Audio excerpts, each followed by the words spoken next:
Hello and welcome to the Week 7 edition of the Monster Pod. Matt Brown, Steven Anders, alongside Ryan Noonan of 4for4.com. Said there were some bangers on the card this week, and here we go. Kansas City Chiefs and the San Francisco 49ers. 1.5 in favor of the 49ers at home. 47.5 is our total.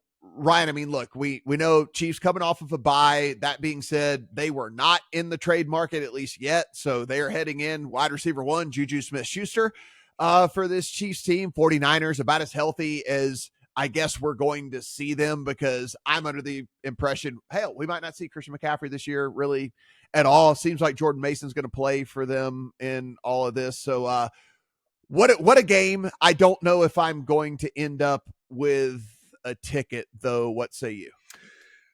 Probably the same. We are fighting against the two massive narrative driven forces, right? We have Andy Reid off a bye, and we have Patrick Mahomes as a dog. It's kind of like just coalescing here. It makes it really hard to feel like, oh, is this a real thing? Pretty decent sample on both of these, right? We like 11-1-1 when Mahomes is a bye. We know, like, I don't know, Andy Reid's like 302 coming off a bye, something like that. Don't quote me on that exactly. But I think the Niners are the right side. I like the Niners in the Super Bowl. I think they won that football game. They didn't in the end.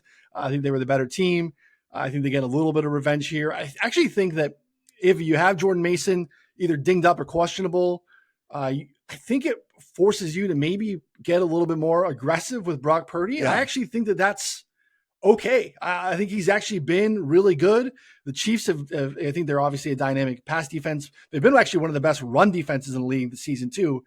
So if they can protect, then you feel like they can turn Brock Purdy loose a little bit here. I actually think that bodes well for the Niners in this spot. So Niners would be my lean, fighting those two obviously massive narratives in the face. But I just want to watch a really good football game. Again, late spot on a Sunday afternoon where there's not a lot of competition. We don't have to watch the Panthers and Commanders for very long. Steven, if we take a look at the Chiefs and look, you win games in the NFL, that's it's awesome. They've won every game that's been put in front of them. But you look back, right? It's like a toe versus the Ravens. Cincinnati was right there with them in that game, could have gone the other direction. Didn't ever feel super comfortable in some of these other ones as well. What do we actually think of the Chargers? I don't think very much. Then what do we think of the Saints? I don't think very much of them either. If I had to bet this game, I'd bet the Niners, and I know like that's sacrilege to say against Andy Reid and Patrick Mahomes. What are you going to do with this one? I have two philosophies that lead to an auto bet for me in the NFL. Okay. The only one that trumps auto bet the Niners under a field goal with Kyle Shanahan. Okay. Is auto bet Patrick Mahomes as an underdog. Okay. And here we are. So I'm a Niners fan, full disclosure. I bet the Chiefs on the look ahead. I don't care. Patrick Mahomes is a dog. He's 10-3 in his career as an underdog, straight up 11-1-1 against the spread. I understand we need to handicap each game as they come, so now I'll do that as well. If we throw on a little bit of a garbage time filter on these advanced metrics, we get a situation where we see the Chiefs offense is still number 1 in the NFL in success rate, despite all of their injury concerns. And we have a 49ers offense that's actually 10th. And if we look at the defensive metrics as well, I think we can forgive the Chiefs a little bit because we know how talented they are. We know how good they are at game planning and scheming with Steve Spagnuolo. I'm okay with sticking with that prior. The Niners got to show me something here defensively at some point because they're letting games get away that they probably shouldn't, even though the offense has had some fluky stuff that's put them in bad spots for comeback wins by the Rams and the Cardinals. But if we put on a little bit of a garbage time filter, the Niners are only 12th defensively by success rate. So that's a concern for me. They're 14th by drop back success rate. So I need to see a little bit more improvement from the Niners.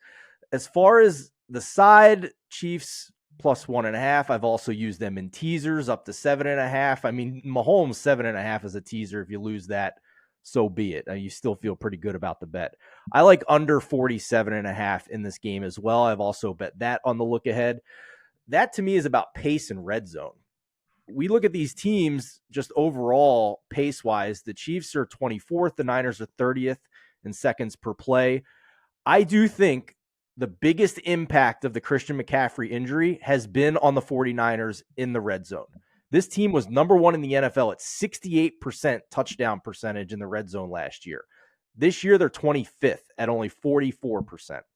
And the Chiefs actually are worse in the red zone. It's just their defense has been really good and bailed them out. The Chiefs are 29th in red zone touchdown percentage. So that to me leads to an under here. I feel pretty good about both sides, honestly.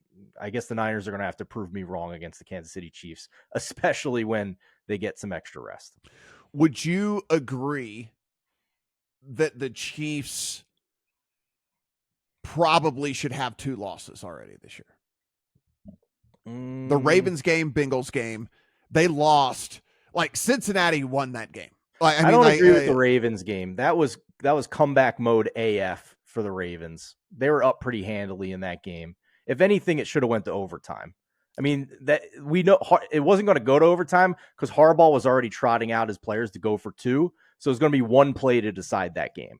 So that's a coin flip. I'll give you a coin flip on the Ravens game, even though it was comeback mode and garbage time. Obviously not garbage time when they have a chance to tie the game. But what was the other game? Cincinnati, in which they had to kick a walk-off field goal. I will goal agree with Cincinnati, where Cincinnati didn't have T. Higgins in that game and still was able to do what they did. I understand that Andy Reid and Patrick Mahomes are going to do what they do to win games, right? But like, it's a little concerning when you look at how this offense has functioned up until now. And now you take away Rashee Rice and you take I don't know. To me, I think there's some red flag, like kind of getting masked here. Like I think there's some red flags that are kind of getting masked. I think they might get exposed in this one to the 49ers. You know what? I think I just talked myself into a 49ers, but I think I probably did at a point and a half. And we'll, again, we'll see. This is basically the bet here is certainly not on the Chiefs offense versus the 49ers. The bet here is that you think the Chiefs defense is going to be able to hold down the 49ers offense. I mean, that's the bet you're making because we already know what this Chiefs offense is, and they've kind of shown us what it is. Like it takes 12 play drives for them to score, and it's going to take a bunch of those to win this game. So, I mean, that's kind of where they're at. One last fun fact. 2 years ago, the Chiefs played the Niners in San Francisco, where these teams were both power rated, same deal. Mm-hmm. Mahomes had 423 yards passing. Mecole Hardman had 3 touchdowns. And the 2 leading receivers were Juju Smith-Schuster and Marquez Valdez-Scantling. Yeah. Yeah. So if you're worried about the Chiefs' lack of weapons, I submit to you that. Well, there's that's fine and dandy, and I'm glad you were able to cherry pick the game log from 2 years ago because completely relevant to today. That is absolutely relevant to what we're doing here, guys. If you haven't done so already, upper right hand corner of Lions.com is a free Discord. Go in, chat the games with everybody over there. And if you haven't visited 4for4 yet, you need to go ahead, sign up. It's worth the money. Everything that you are getting is going to make you better. And that's all we're trying to do here is make you better, whether it be at fantasy, whether it be at betting, whether it be just at life in general. Live life like Steven. That's all. Just live life like Steven, and you are going to be a jolly, happy person out there for sure. For Ryan, for Steven, I'm Matt. Good luck on all your week 7 bets.